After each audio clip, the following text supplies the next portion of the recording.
Le jour du 10e anniversaire de ma fille, elle a ouvert un cadeau de ma belle-mère et quelques secondes plus tard, elle a hurlé « Maman, mes yeux, je ne vois plus rien », ce cri résonne encore dans ma tête. Mon épouse, Sophie, l'a immédiatement emmenée à l'hôpital tandis que je restais figé, tenant la boîte brillante qui sentait faiblement l'amande, le même parfum dont on nous avait prévenu qu'il pouvait la tuer. Je pensais que rien ne pouvait détruire une famille plus rapidement que la haine, mais j'avais tort, parfois, c'est l'amour tordu par le besoin de contrôle qui vous détruit de l'intérieur, et quand Sophie est revenue cette nuit-là, elle n'était pas seule, elle avait ramené la police.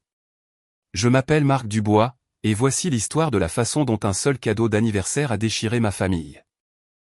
Avant de partager mon histoire avec vous, j'aimerais savoir que vous êtes là avec moi, laissez un simple « bonjour » dans les commentaires ou dites-moi d'où vous regardez, j'aimerais voir jusqu'où mon histoire peut aller. Merci.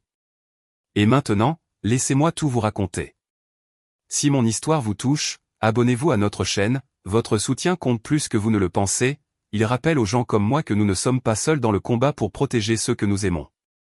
C'était censé être parfait, le genre d'après-midi que l'on enregistre pour toujours, des guirlandes lumineuses brillaient au-dessus de notre jardin dans la banlieue de Lyon, des ballons aux couleurs pastel se balançaient dans le vent doux, et 10 enfants couraient pieds nus sur l'herbe. Sophie, mon épouse, se déplaçait avec une calme gravité entre les tables, vérifiant la nourriture, veillant à ce que tout soit en ordre. J'étais derrière la caméra, essayant de capturer le rire de Léa. Elle venait d'avoir 10 ans, une petite artiste qui croyait encore que le monde était gentil, pour elle, cette journée était faite de gâteaux et de couleurs, pour moi, il s'agissait de la garder en sécurité. L'allergie de Léa aux fruits à coque n'était pas légère, elle était mortelle, nous avions appris à vivre selon des règles strictes, pas de noix, pas d'huile, pas d'expérimentation. J'avais imprimé des panneaux, sans fruits à coque, pour la table des collations, j'avais même vérifié 2 fois chaque marque de glaçage, je me disais que nous étions prêts. Lorsque le portail a grincé, Evelyne et Gilles sont arrivés en retard, comme d'habitude. Le parfum d'Evelyne nous a atteints en premier, un mélange entêtant de lavande et d'autosatisfaction. Son mari la suivait tranquillement, tenant le cadeau qu'ils avaient apporté, une boîte emballée dans du papier doré avec un ruban blanc, et une étiquette manuscrite qui disait « La nature est toujours meilleure pour les enfants ».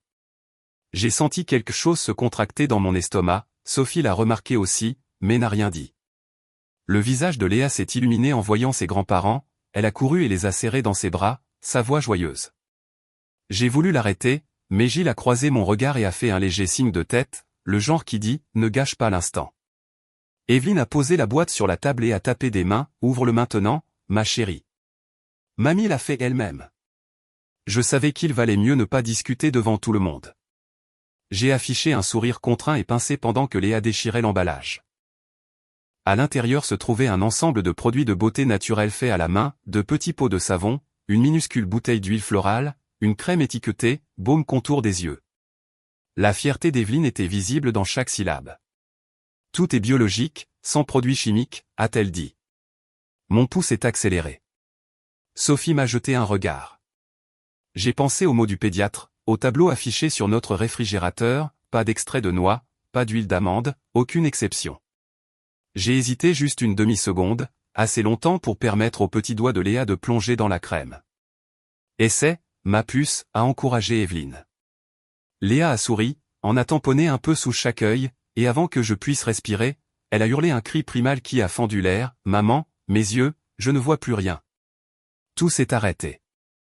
Les enfants se sont figés. Les parents ont laissé tomber leur verre. Sophie a sprinté vers elle, attrapant Léa dans ses bras. Le pot a roulé sur l'herbe, laissant une trace graisseuse sur le sol. L'odeur m'a frappé à ce moment-là, faible, douce, indubitablement de l'amande. Mes mains tremblaient lorsque j'ai saisi le kit d'urgence, mais Sophie criait déjà pour le stylo d'adrénaline et appelait à l'aide sur son téléphone. J'ai appelé le 15, trébuchant sur notre adresse. Gilles reculait, pâle. Evelyne restait là, marmonnant, ce n'est qu'une réaction. Elle ira bien, comme si les mots pouvaient annuler ce qu'elle avait fait. Des sirènes hurlaient quelque part au-delà des arbres. J'ai suivi les ambulanciers jusqu'au portail, la gorge sèche comme de la poussière. La fête se vidait autour de moi comme un rêve qui s'épuise, les ballons s'affaissant, le gâteau intact. Lorsque l'ambulance s'est éloignée, je suis resté seul près de la boîte scintillante, cette odeur d'amande écœurante collant toujours à l'air. Dans ce silence, la culpabilité s'est installée lourdement dans ma poitrine, j'avais fait une pause d'une seule respiration, et cela avait coûté la vue à ma fille. Que ce soit une erreur ou quelque chose de plus sombre, je ne le savais pas encore, mais j'ai juré que je n'hésiterais plus jamais. Les hôpitaux ont un genre de silence qui bourdonne. L'odeur d'antiseptique me brûlait le nez tandis que je signais formulaire après formulaire, mes mains tremblant si fort que le stylo laissait des éraflures sur le papier. Sophie était à l'intérieur avec Léa, aidant les médecins à lui rincer les yeux. Depuis la salle d'attente, j'entendais encore des cris faibles étouffés par la porte. Sur sa manche, j'avais vu un reflet de la crème huileuse sous les lumières fluorescentes. L'odeur, amande, piquante et douce, ne voulait pas me quitter. Le médecin traitant est sorti, sa voix, calme mais ferme.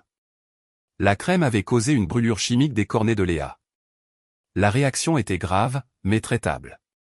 Elle pourrait recouvrer la vue avec le temps si aucune complication supplémentaire ne survenait.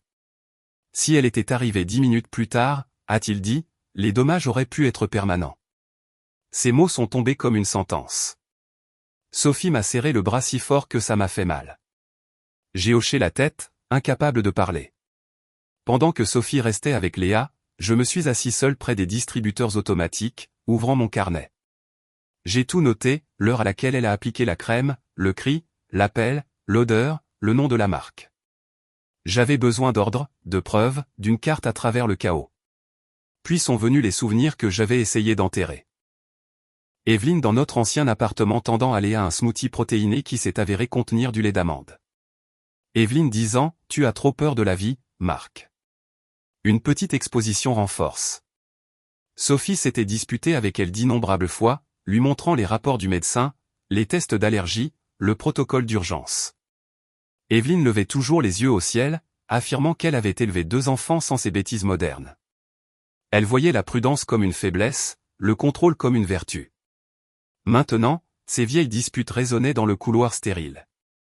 J'ai pressé mes paumes sur mon visage et j'ai vu des éclairs de ma propre enfance, ma mère criant les mêmes mots qu'Evelyne venait d'utiliser, la douleur te rend plus fort. Je l'avais cru autrefois. Je savais ce que cela faisait à un enfant. Et maintenant, je regardais l'histoire se répéter à travers les cris de ma fille. Quand Sophie est sortie, sa blouse d'infirmière était striée de larmes.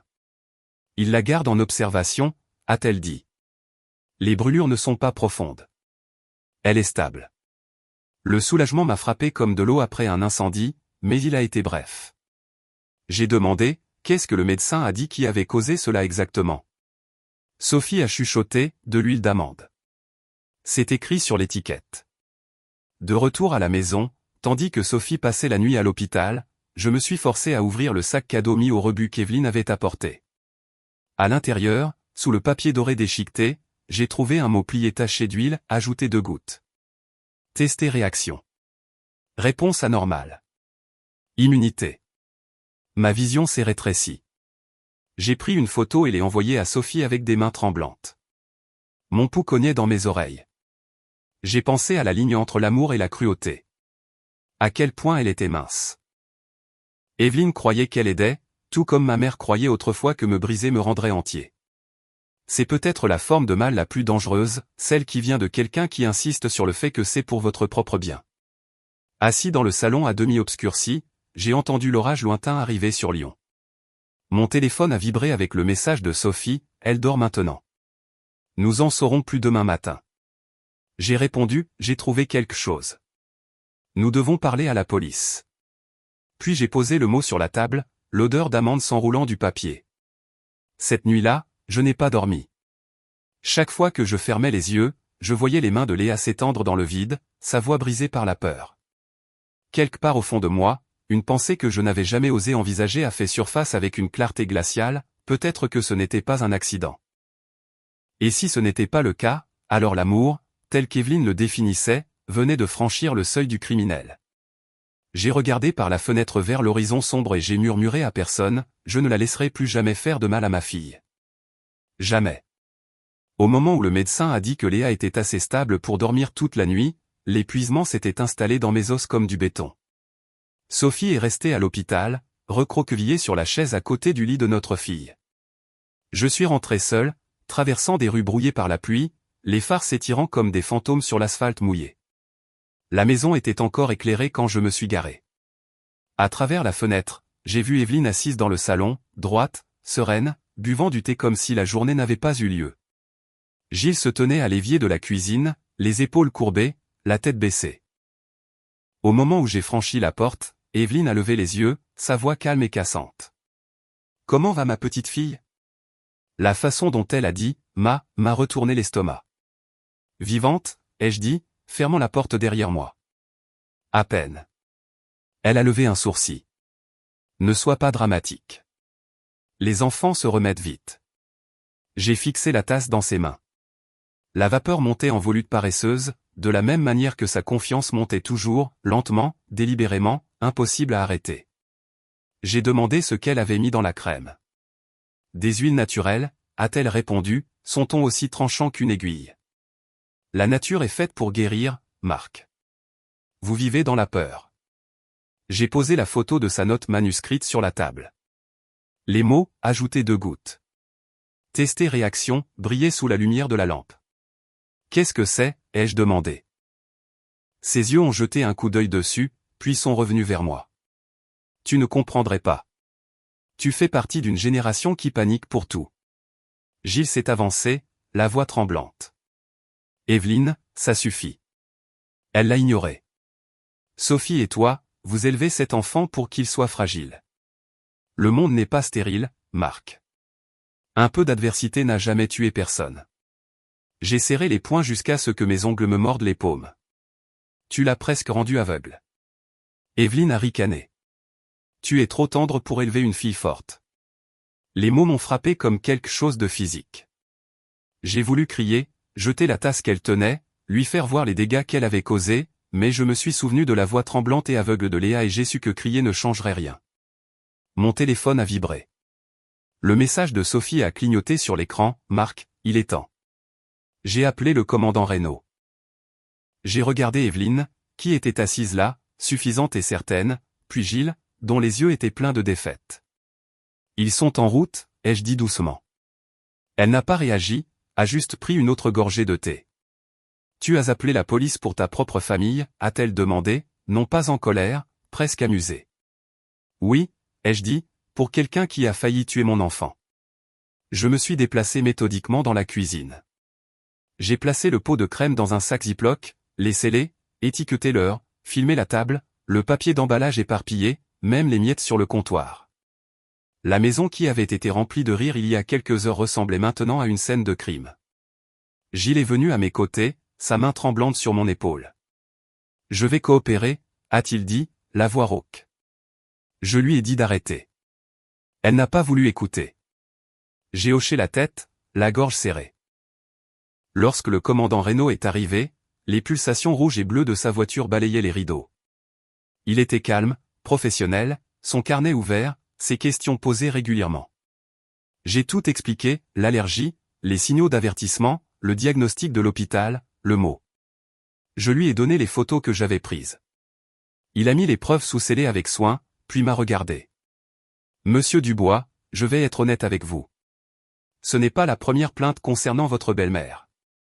Il y a eu des rapports similaires à Grenoble il y a 2 ans. Des enfants blessés par des huiles faites maison. Aucun d'eux n'a porté plainte.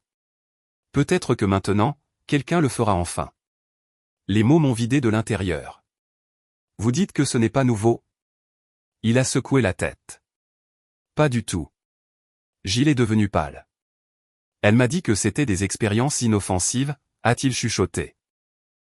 Je ne savais pas qu'elle avait fait ça avant. Evelyne ne l'a pas regardé. Elle fixait simplement la fenêtre comme si elle regardait quelque chose qu'aucun de nous ne pouvait voir. Après le départ de Reynaud, le silence est tombé lourdement. J'ai rassemblé quelques vêtements pour Sophie et Léa, les ai pliés soigneusement dans un sac de sport. Les lumières d'anniversaire à l'extérieur se balançaient toujours dans le vent, leurs ampoules s'éteignant une par une. J'ai verrouillé la porte derrière moi et j'ai murmuré à la maison vide, si la justice doit franchir ma porte d'entrée, alors qu'elle choisisse ma fille. La pluie est revenue cette nuit-là, douce et froide, dégoûtant des avant-toi comme une horloge qui fait tic-tac. Je n'avais pas dormi quand le son est arrivé, 3 coups délibérés à la porte d'entrée. À travers la vitre, des lumières bleues et rouges clignotaient sur la rue mouillée. Evelyne était assise là où je l'avais laissée, toujours dans cette robe violette de la fête, une figure de porcelaine avec une tasse de thé froid. Gilles était à côté d'elle, la tête baissée, les yeux éteints. J'ai ouvert la porte. Le commandant Reynaud se tenait sous la lumière du porche, de l'eau scintillante sur sa veste. « Monsieur Dubois, a-t-il dit, nous avons un mandat pour recueillir des preuves supplémentaires et emmener Madame Martel pour interrogatoire. » Évelyne n'a pas bronché. « Interrogatoire » a-t-elle répété comme si elle goûtait le mot. « Pourquoi ? Avoir trop aimé ma famille. » Reynaud a ignoré son ton. « Madame, veuillez vous lever. » Elle a ri doucement. « Vous êtes incroyable. » J'ai élevé Sophie de ses mains. Et maintenant, elle envoie la police arrêter sa propre mère. Sophie est apparue dans l'embrasure de la porte derrière lui, trempée jusqu'à la peau, ses cheveux collés à son visage. Sa voix était calme mais tranchante. « Tu as failli tuer ma fille. » Quelque chose a changé dans l'air. Les yeux d'Evelyne ont balayé entre nous, cherchant quelqu'un pour prendre son parti. Je suis resté silencieux. Tout ce que je dirais ne serait qu'une blessure de plus. Gilles a chuchoté. « Evelyne. Tu as besoin d'un avocat. » Elle s'est tournée vers lui, la voix dégoulinante de mépris. « J'ai besoin que ma famille arrête de me trahir. » Reynaud a fait signe à son partenaire de récupérer les objets que j'avais préparés. Ils ont photographié la cuisine, la table, les notes. Le clic de l'appareil photo a résonné dans la maison comme un tonnerre lointain. Evelyne s'est redressée, a ajusté sa robe et m'a fait face. « Tu penses que cela fera de toi un héros? Tu penses que m'enfermer réparera ce qui ne va pas dans ce monde ?» Je n'ai rien dit. Les mains de Gilles tremblaient lorsqu'il a tendu la main vers elle. « S'il te plaît, Evelyne, a-t-il chuchoté. Elle s'est retirée. « Tu verras. Elle me remerciera un jour. » Ils l'ont escortée dehors en silence. La pluie a éclaboussé les marches tandis qu'elle marchait vers la voiture de police. Je l'ai regardée monter à l'intérieur. Son reflet se fracturait dans la vitre mouillée. Pendant un instant, j'ai presque eu pitié d'elle. La certitude qui avait gouverné toute sa vie se retournait enfin contre elle. Mais ensuite, j'ai vu le visage effrayé de Léa dans mon esprit, et la pitié a disparu. Reynaud est resté après le départ de la voiture. Sa voix a baissé. « Marc, il y a quelque chose que vous devriez savoir. Nous avons trouvé 2 rapports d'incidents antérieurs à Grenoble, des brûlures chimiques dues à des mélanges similaires. Les 2 remontent à un groupe de bien-être auquel votre belle-mère appartenait. Ce n'est pas la première fois. » Les mots ont traversé la pluie comme de l'acier. Gilles a fermé les yeux, sa respiration tremblante. « Je pensais qu'elle était juste obsédée par la guérison, » a-t-il dit doucement. Je ne savais pas qu'elle avait été avertie auparavant.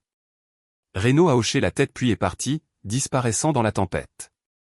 À l'intérieur, la maison semblait plus vide qu'elle ne l'avait jamais été. J'ai ramassé les papiers éparpillés sur la table basse, essuyé une goutte de pluie qui avait atterri sur la photo de Léa souriant à sa fête. Alors que je me penchais pour ramasser un coussin tombé, quelque chose de blanc a attiré mon regard sous la chaise où Evelyne avait été assise. Une enveloppe scellée, écrite à l'encre violette en boucle, pour Sophie, quand elle sera prête à pardonner. Je l'ai fixée, incertain de l'ouvrir ou de la brûler. Mon instinct me disait que ce qu'il y avait à l'intérieur ne ferait qu'approfondir la blessure. Je l'ai glissée dans le tiroir près de l'évier, l'ai fermée doucement, et je suis resté là pendant un long moment. L'horloge a tic-taqué. La pluie s'est calmée. Gilles s'est déplacé vers l'embrasure de la porte, sa voix à peine un murmure. « Marc, je ne sais pas comment réparer ça. » J'ai versé un verre d'eau, pris une gorgée qui avait un goût de métal et de regret. « Peut-être qu'on ne le répare pas, » ai-je dit. « Peut-être qu'on arrête juste de prétendre que ce n'est pas cassé. » Il a hoché la tête une fois et est parti pour la chambre d'amis. Lorsque les lumières se sont éteintes, je me suis assis seul dans la cuisine, la maison bourdonnant du silence des choses qui ne peuvent pas être défaites. J'ai pensé au mot « famille » et à la facilité avec laquelle il peut passer du confort à la cage. J'ai pensé à ma mère, à Evelyne, à la façon dont les 2 croyaient que l'amour signifiait le contrôle. Et pour la première fois de ma vie, j'ai eu peur, non pas de les perdre, mais de combien d'eux vivaient encore en moi. L'horloge a sonné 2 heures. J'ai murmuré dans l'obscurité, nous ne pouvons pas revenir en arrière. Pas maintenant. Jamais. Une semaine après l'arrestation, la maison sentait toujours faiblement le désinfectant et la pluie. Sophie refusait de parler de sa mère, concentrant toute son énergie sur le rétablissement de Léa. Je lui ai dit que le commandant Reynaud voulait me voir au poste pour un entretien de suivi. Elle a hoché la tête sans lever les yeux. Vas-y, a-t-elle dit. Je reste avec elle. Sa voix avait ce calme cassant de quelqu'un qui se maintient grâce à une volonté pure. Le commissariat de Lyon ne ressemblait en rien au film. Pas de drame bourdonnant, juste des lumières fluorescentes qui rendaient chaque visage fatigué. Reynaud m'a conduit dans une pièce étroite où un enregistreur clignotait en rouge sur la table.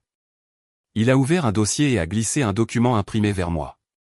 Nous avons tiré ceci de la tablette de votre belle-mère, a-t-il dit. Elle tenait un journal. Elle appelait cela le journal d'immunité naturelle. Vous voudrez peut-être le lire. Les entrées couraient sur des mois. Clinique, détaché, horriblement méthodique. 12 avril. Légère éruption cutanée autour de la bouche. Bien. Continuez à augmenter l'exposition. 2 mai. Sujet tolère les traces d'huile sur la peau. Ajustez le ratio. J'ai lu ligne après ligne, mon estomac se tordant de plus en plus. Chaque note faisait référence à l'enfant ou au sujet, mais je savais exactement de qui il s'agissait, Léa, ma fille, réduite à des points de données dans une expérience qu'Evelyne s'était convaincue d'être de l'amour. Reynaud m'a regardé en silence. Aviez-vous la moindre idée que cela se passait, a-t-il demandé. J'ai secoué la tête. Elle venait souvent, ai-je dit, la gorge sèche. Nous avons essayé de lui faire confiance. Je vous crois, a-t-il dit doucement. Mais vous devriez voir ceci. Il a cliqué sur un fichier vidéo. L'image a clignoté, notre jardin, 2 mois avant la fête. Evelyne était assise sur la terrasse, tendant un biscuit à Léa. Juste un goût, disait sa voix. Derrière la caméra, Gilles riait doucement, comme s'il filmait un moment en famille. Léa a hésité, puis a pris une bouchée. Le plan s'est coupé lorsque la voix de Sophie a appelé de l'intérieur. Le clip s'est terminé, laissant place au silence qui a suivi, plus lourd que n'importe quel cri. Reynaud a mis la vidéo en pause. Cet enregistrement était sur le téléphone de Gilles, a-t-il dit. Il l'a remis volontairement. Il dit qu'il pensait que c'était inoffensif. Vous le croyez? J'ai frotté mon front, incertain. Gilles avait toujours été l'artisan de la paix, trop gentil pour la confrontation. Peut-être que sa gentillesse l'avait rendu aveugle. Puis Reynaud a ouvert un autre dossier, des courriels imprimés, tous provenant du compte d'Evelyne, adressés à un groupe appelé « Cercle Nature Guérie ». Mes yeux ont attrapé des phrases comme « Rejeter les mensonges pharmaceutiques » et « Les enfants construisent leur immunité par la résistance ». Reynaud a dit « Ils étaient sur notre radar ». Certains de leurs membres ont causé des blessures à des mineurs. Elle est l'une de leurs principales contributrices. La pièce a légèrement basculé. Alors, ce n'était pas seulement elle, ai-je chuchoté. C'est une idéologie. Une idéologie dangereuse, a-t-il dit. Et elle croyait vraiment qu'elle aidait. Quand je suis rentré à la maison, Sophie était à la table de la cuisine, son ordinateur portable ouvert. Elle n'a pas levé les yeux. Reynaud m'a envoyé quelque chose, a-t-elle dit. Je me suis rapproché et j'ai vu l'email sur son écran. C'était d'Evelyne à une vieille amie, si Sophie refuse d'écouter, je lui montrerai la vérité moi-même. Elle comprendra une fois que j'aurai prouvé que j'avais raison. Les mains de Sophie tremblaient en faisant défiler. Elle l'a planifié, Marc. Elle a planifié d'utiliser notre enfant pour faire valoir son point de vue. Je lui ai parlé de la vidéo, du journal, du groupe. Elle a pressé ses paumes contre son visage et a chuchoté. Alors il ne reste plus rien à sauver. Je ne savais pas si elle parlait de sa mère ou de la famille dans son ensemble. Cette nuit-là, les lumières des voitures qui passaient glissaient sur la fenêtre comme de brefs fantômes.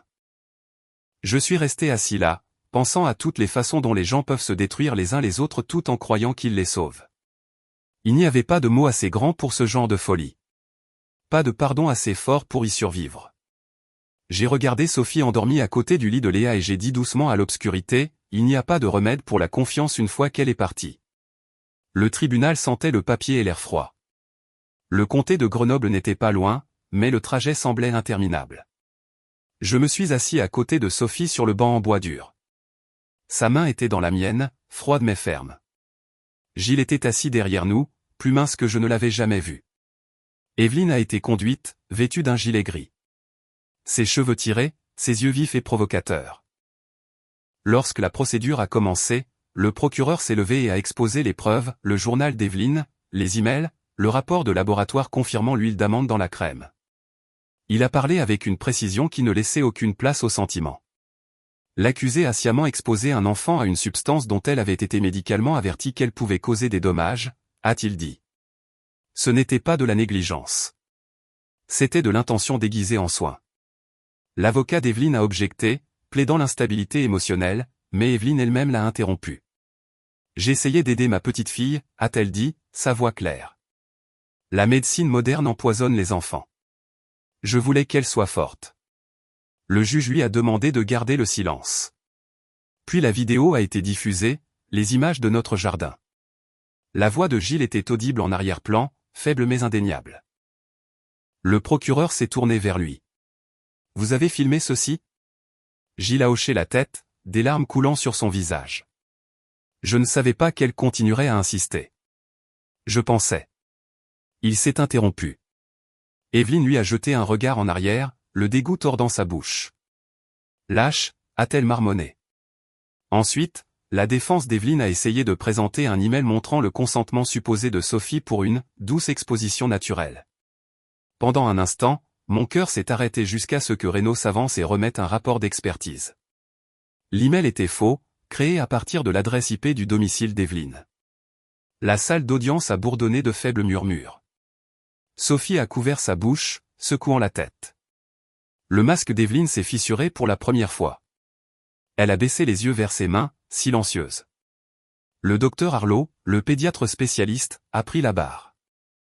Ce n'est pas un incident isolé, a-t-il témoigné. 3 mois auparavant, nous avons soigné un autre enfant pour des brûlures similaires. La femme qui l'a amené s'est identifiée comme Evelyne Artel. Une forte inspiration a parcouru la salle. Gilles fixait ses genoux, chuchotant quelque chose comme une prière.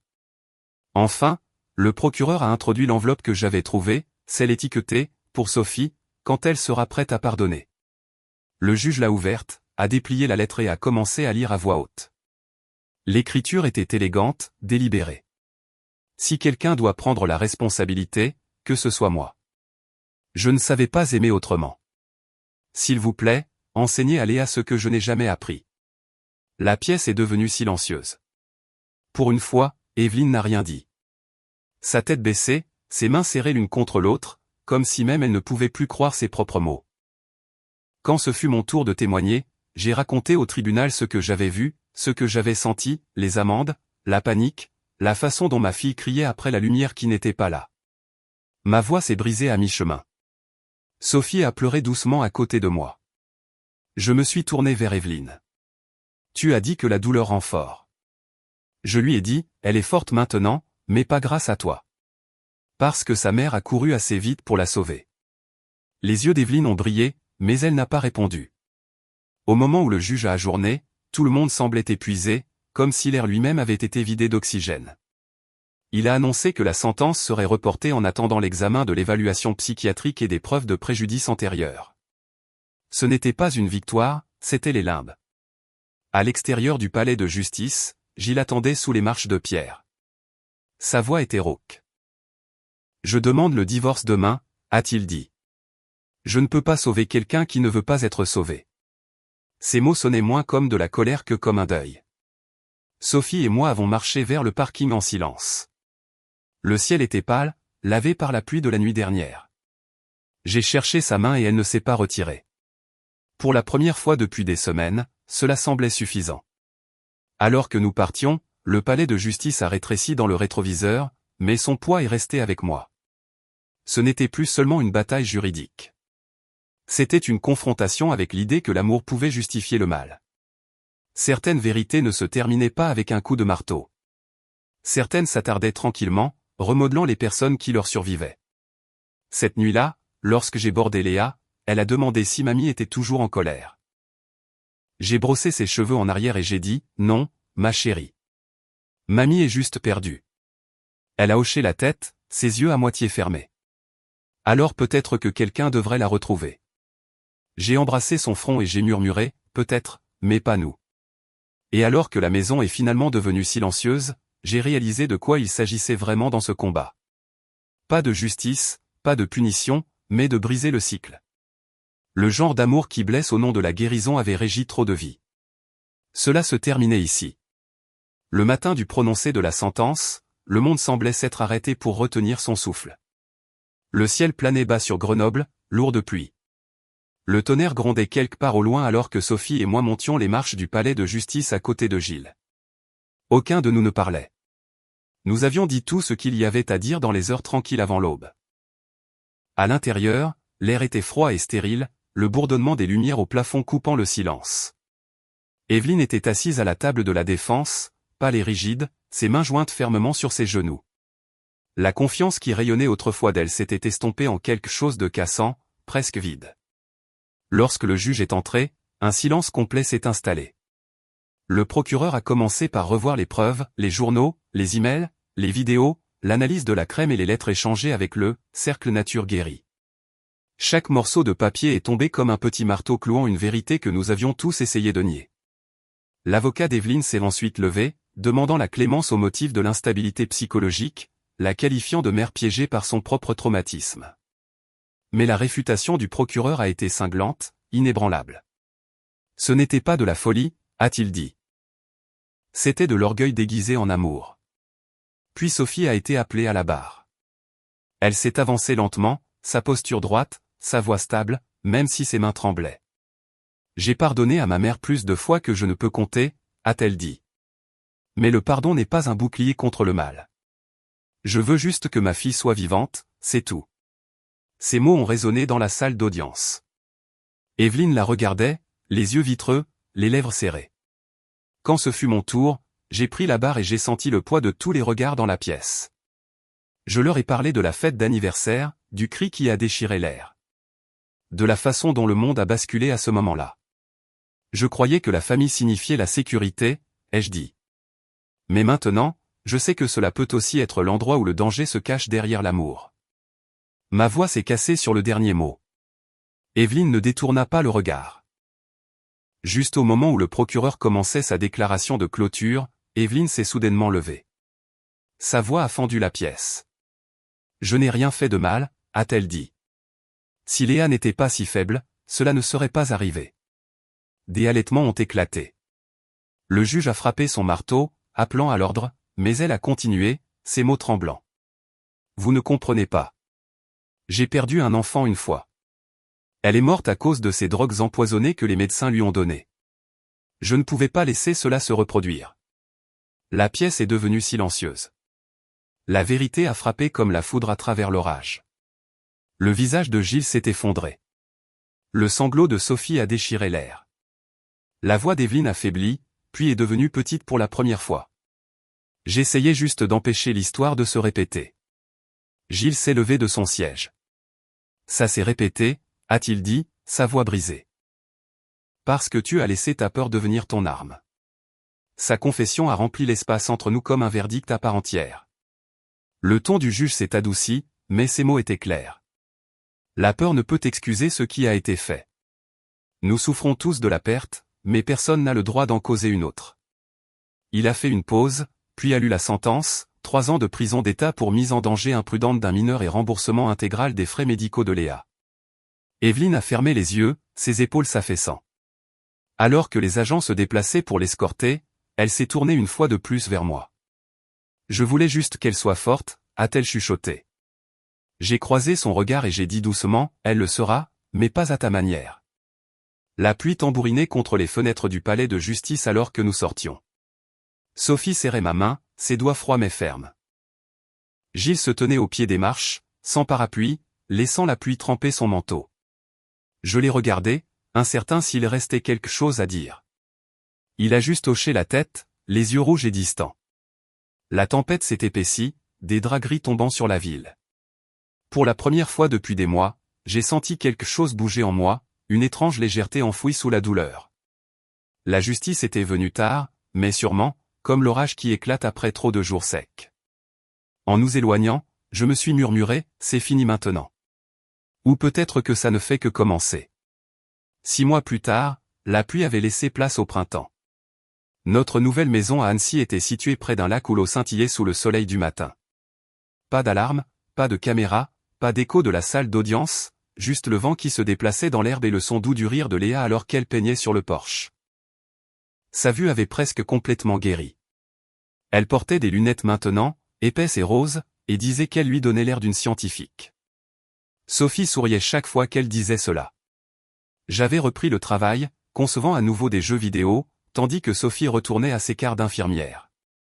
La vie avançait plus lentement ici.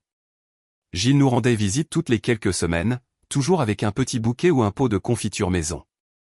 Il ne portait plus son alliance, mais il portait une vieille photo dans son portefeuille, 2 petites filles en robes assorties, l'une d'elles Sophie, l'autre, la fille qu'Evelyne avait perdue il y a tant d'années. Il ne parlait jamais du divorce, mais le chagrin s'attardait autour de lui comme une ombre silencieuse. Sophie et moi avons commencé une thérapie de couple, non pas parce que nous étions brisés, mais parce que nous ne voulions pas l'être.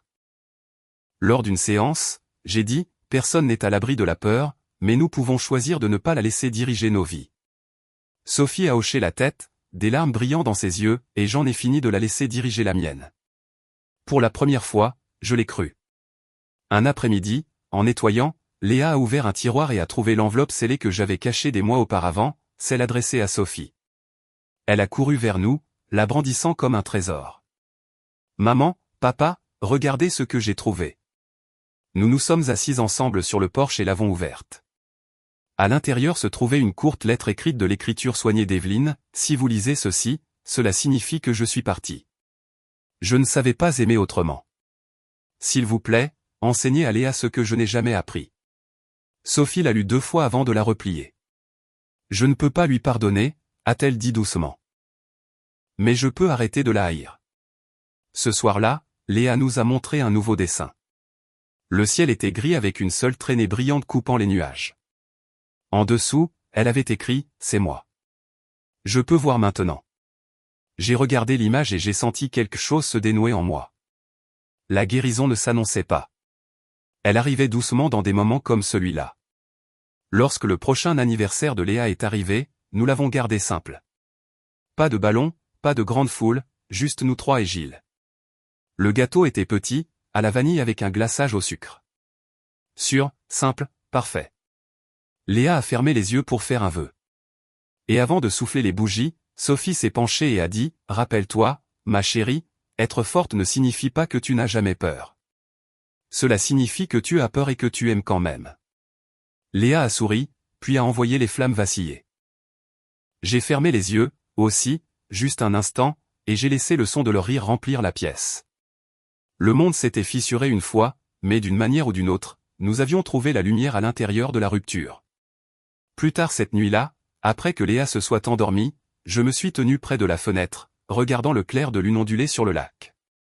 Je pensais que la justice était un verdict, ai-je chuchoté. Mais ce n'est pas le cas. C'est quand la vérité n'a plus besoin de se cacher. J'ai pensé à Evelyne alors, non pas avec colère, ni même pitié, juste compréhension. Elle avait commencé la tempête, mais nous avions appris à vivre après elle. Derrière moi, la voix de Sophie a flotté depuis le couloir. « Marc, viens te coucher. » J'ai éteint la lumière et j'ai regardé une fois de plus le reflet de la lune avant de répondre « J'arrive. » Alors que la maison devenait silencieuse, j'ai réalisé quelque chose de simple et de certain. L'amour n'est pas l'absence de peur. C'est ce qui reste après que la peur soit passée. Et dans cette paix, la lumière est finalement revenue pour rester. Parfois, les tempêtes les plus dures ne sont pas celles qui inondent nos rues. Ce sont celles qui noient nos cœurs. Cette histoire n'est pas seulement une question de tribunal ou de verdict. C'est une question de peur, d'amour et de la ligne dangereuse entre les deux. C'est sur la façon dont les gens peuvent se perdre au nom du soin, et comment la guérison commence au moment où nous arrêtons d'appeler le mal par des noms plus doux. J'ai appris que le pardon ne signifie pas toujours laisser quelqu'un revenir. Parfois, cela signifie simplement se laisser respirer à nouveau. Et la force, elle ne naît pas de la douleur. Elle naît du fait de lui survivre et de choisir encore d'aimer. Si cette histoire a touché quelque chose en vous, veuillez prendre un moment pour partager vos pensées ci-dessous. Peut-être avez-vous fait face à votre propre tempête, une tempête qui a changé votre façon de voir l'amour, la famille ou la confiance. Dites-moi d'où vous écoutez, ou dites simplement « Je suis là ». Savoir que vous êtes là compte plus que vous ne pouvez l'imaginer. Et si vous voulez parcourir plus d'histoires comme celle-ci, sur la résilience, la rédemption et la recherche de la lumière après l'obscurité, veuillez vous abonner à la chaîne.